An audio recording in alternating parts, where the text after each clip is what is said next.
Welcome to another edition of Spring Forward. Weather impact meteorologist Gary Frank with a conversation that we have either every 4 months or 8 months. Depends on what type of conversation we're having, right? But we always talk about setting the clocks forward, setting it back, and every time, and I haven't seen them this time, we run these stories about here are the best tips for you to take advantage and make sure that you stay safe and get rest. Hey, we're not doing that, right? Like, we get it. The time change is going to affect us all. It doesn't matter what it is. It's a matter of how it impacts us.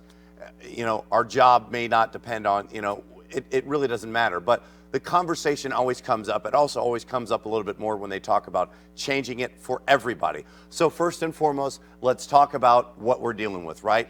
6:23 was our sunrise this morning. 6:03 was our sunset tonight. Depending on the time that you watch this, we're going to be talking about this maybe Sunday. So Sunday, your sunrise, 7:22, 7:04 was our sunset, right? And yes, organically, we're taking one end of the string and putting it on the other. We've gained an hour, and hey, it's pretty nice. The sunset is, it's 7 o'clock now, and it's light outside, and but at the same time, if you're somebody that has to work early and overnight, it's really going to mess with you, right? If you have kids, it doesn't matter. There are all types of conversations. Let's first look at the daylight gained, right? So when we talk about this over the course of the next couple of months, we gained somewhere between 75 to 80 minutes of daylight per day. And this is actual daylight because of the Earth's rotation, right? This is not the inorganic taking one end and putting it on the other, because we're going to continue to gain all the way through about the end of April, about 2.5 minutes of daylight per day, as we march toward June.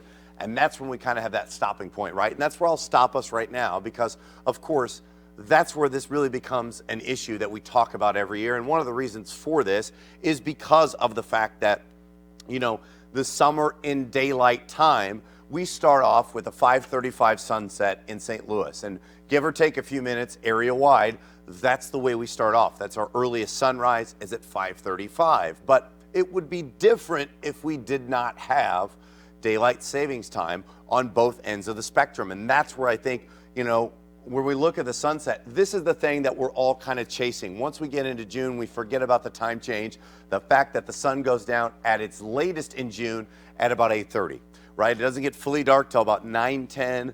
We all have a great time. You're out on the boat, you're out on the patio, we're having a great time. But what would it look like if we didn't have that, right? I think that's always a conversation that we have.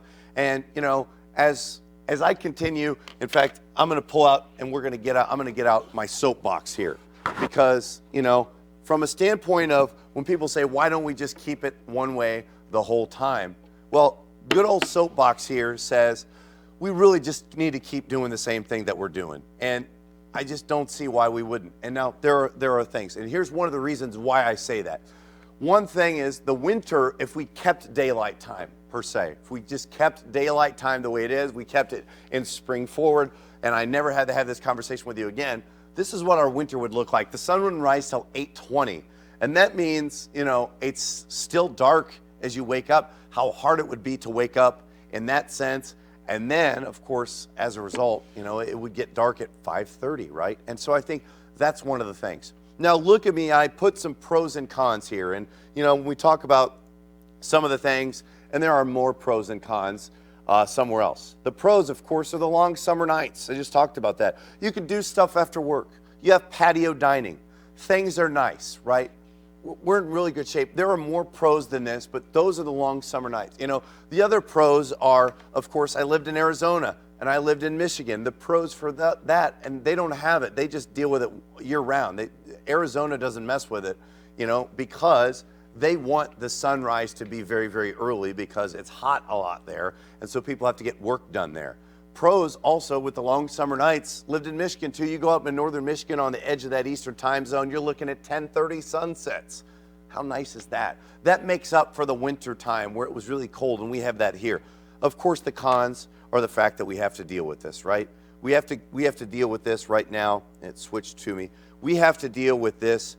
We have to deal with the fact that it's really cold, right? We have to deal with the fact that, we're losing an hour of sleep. And kids don't care. It always puts us in a funk for a few, right?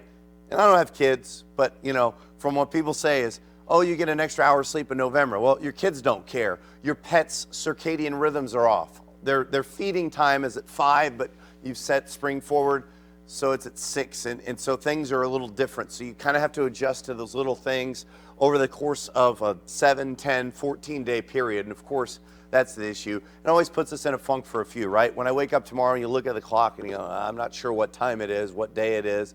And it kind of gets us into that, especially as we go back to work on Monday. The sun sets at a different time.